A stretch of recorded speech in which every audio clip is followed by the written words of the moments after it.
आज Doubtnut app download करें। Doubtnut पर अपने सभी गणित, रसायन विज्ञान, भौतिक विज्ञान और जीव विज्ञान के डाउट्स का करो सफाया।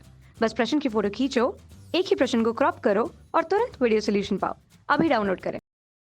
नमस्कार दोस्तों, दिया है कॉलम ए की प्रविष्टियों को कॉलम बी में दिए गए विकल्पों से मिलान करें। तो हमारे पास में जो पहला है वह पूछा है वाहक तरंग एवं मॉड्यूलिक तरंग के आयाम समान होते हैं।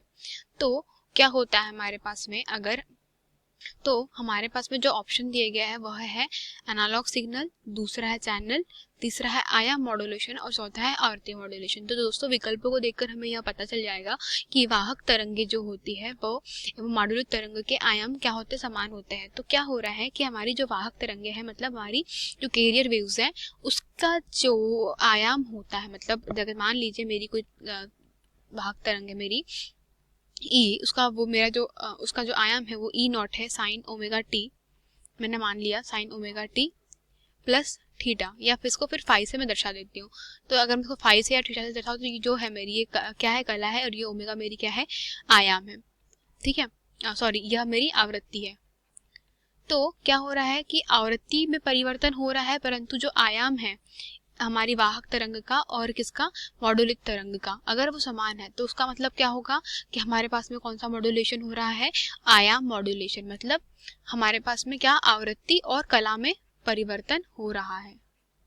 ठीक है, जहां पर आवृत्ति और कला में परिवर्तन हो रहा है वहां पर कौन सा मॉड्यूलेशन होता है, वहां पर आवृत्ति मॉड्यूलेशन होता है। तो पहले का जो हमारा उत्तर है वह क्या है दोस्तों, आवृत्ति मॉड्यूलेशन। ठीक है, अब मेरे पास में है दूसरा, वाहक तरंग का आयाम मॉड्यूलन तरंग के तात्कालिक आयाम के अनुसार बदलता है। और फिर अब देखिए, अब हमें पता है कि परिभाषा से जो हमारे पास में जो मतलब परिभाषा दी गई है उससे पता है कि जो वाहक तरंगे होती है हमारी, अगर वाहक तरंगों का आयाम हमारी मॉड्यूलन तरंग के हिसाब से बदलता है, मतलब आयाम जो हमारी जो मॉड्यूलित तरंग है उसके साथ में बदलता है, मॉड्यूलित तरंग के अनुसार बदलता है।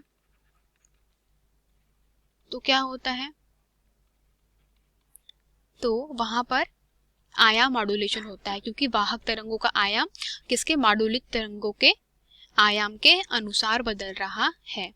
तो आयाम से कारण आयाम बदल रहा है, और इसके जस्ट अपोजिट आपने देखा ऊपर कि क्या हो रहा है, आयाम कैसा है, नहीं बदल रहा, अर्थात बचा क्या, आवृत्ति।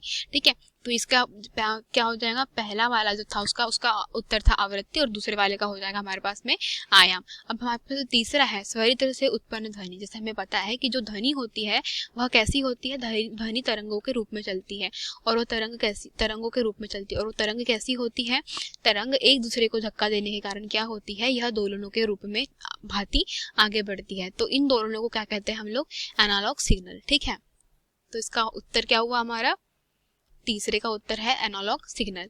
ठीक है, और उसके पश्चात हमारे पास चौथा है वह माध्यम जिससे होकर संदेश सिग्नल प्रेषित किया जाता है। मतलब हमसे कहा जा रहा है कि वह कौन सा माध्यम है, तो वह माध्यम, ठीक है, माध्यम जिससे संदेश भेजा जाता है, जिससे संदेश भेजा जाता है। तो वह माध्यम कुछ भी हो सकता है, वह माध्यम हो सकता है हमारे प्रकाशिक तंतु भी हो सकते हैं, प्रकाशिक तंतु हो सकते हैं, हमारा वायुमंडल हो सकता है, और मतलब कोई भी, मतलब हमारे पास में दो टाइप के माध्यम हो सकते हैं। हम लोग या तो वायर के माध्यम से भेज सकते हैं या बिना वायर के, मतलब हम लोग वायरलेस तरीके से भी भेज सकते हैं। तो यह माध्यम को हम लोग क्या कहते हैं, इन माध्यम को हम लोग क्या कहते हैं, चैनल कहते हैं, जिससे हम लोग, ठीक है, इसको क्या कहते हैं, चैनल।